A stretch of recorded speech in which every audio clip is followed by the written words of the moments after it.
How close are we to JJK's ending? How many chapters do we have left? I get asked this all of the time, so let's talk about it. So, unfortunately, we are nearing the end of JJK, and that's not just because of what's happening in the manga right now, which feels very end game. It's also because of what Gege said at the most recent Jump Festa, where he basically said this is probably the last time I'll be here while JJK is still in serialization, meaning he thinks JJK will end before December 2024.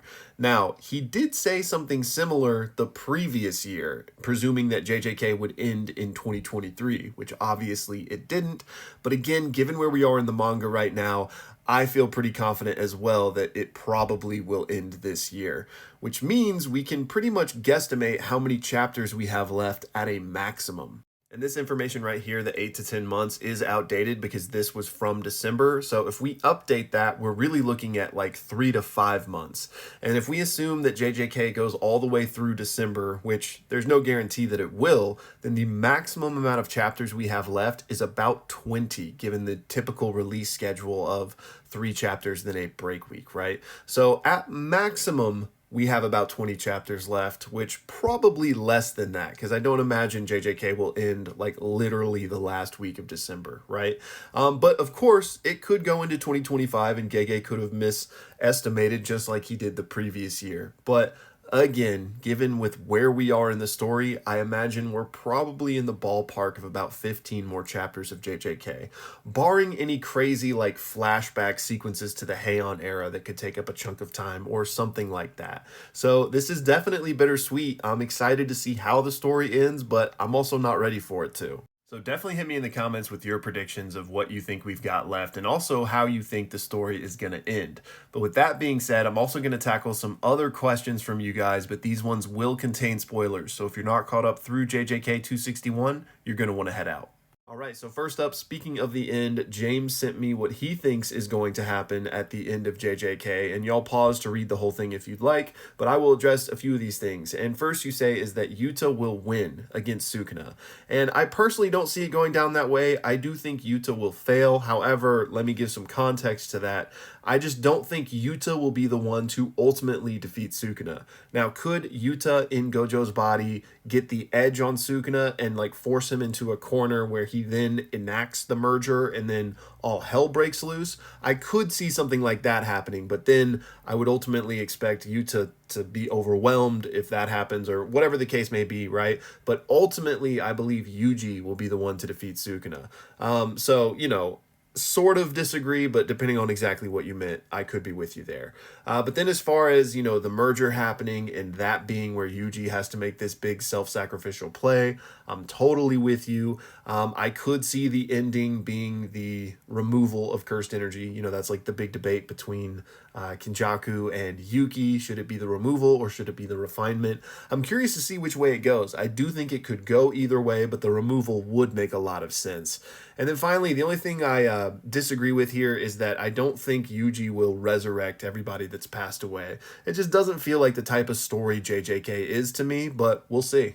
All right, next up we got this one from Yuval who says, just want to say I told your Discord I thought Choso was getting offed and they cooked me. And yeah, man, that's just the way of the Discord, the way of life, really. Doesn't matter how good your opinion or your take is, how much evidence you have, there are going to be people that just vehemently disagree. But at least you can say, I told you so now, right?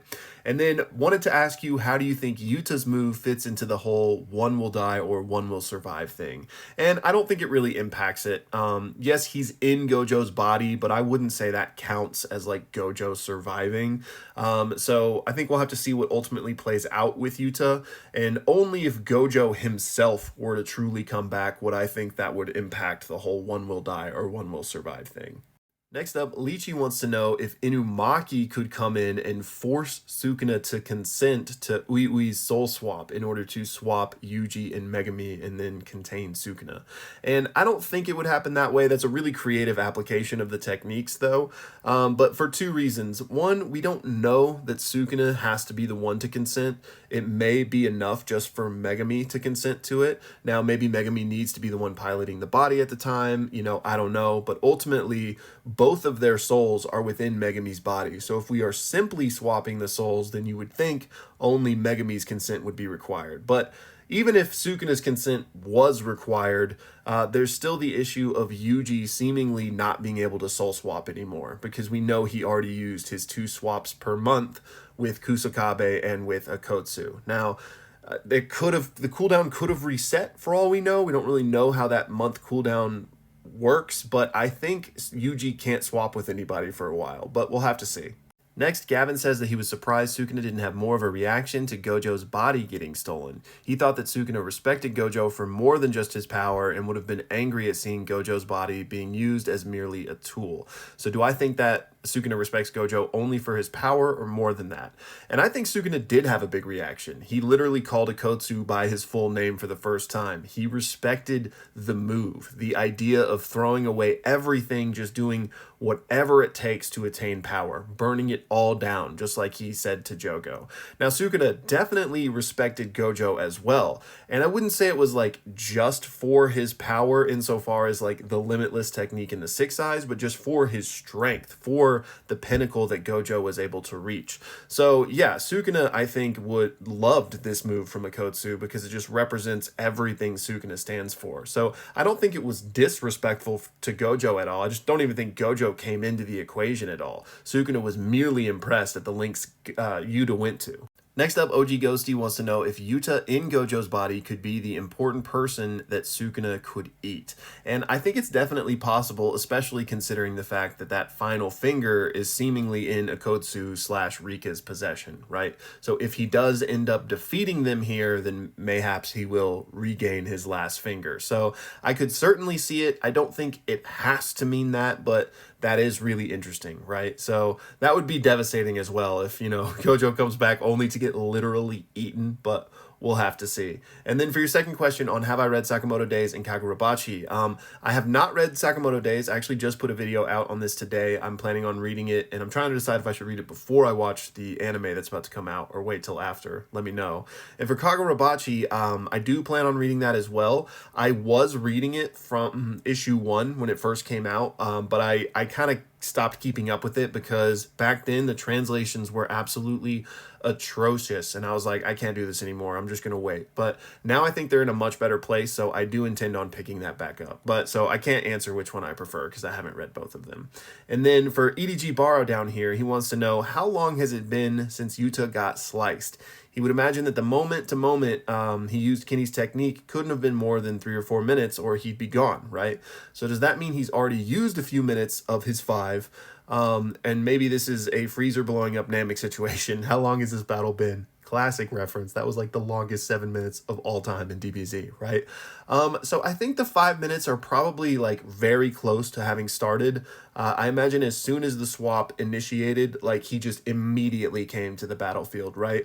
But it's hard to say how long it's been since Akotsu was sliced because they obviously teleported him back to Shoko, but then we have the whole medical team there, right? Including Nita, who can kind of pause all of the damage. So I think that could have bought Akotsu some time and before they did the swap. So I don't know how long it's been, but regardless of that, I think the 5-minute timer just started.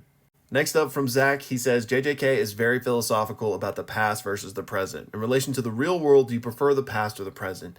Absolutely the present, man. We can learn lessons from the past, but that's gone, so there's no use dwelling on it too much. Focus on the now.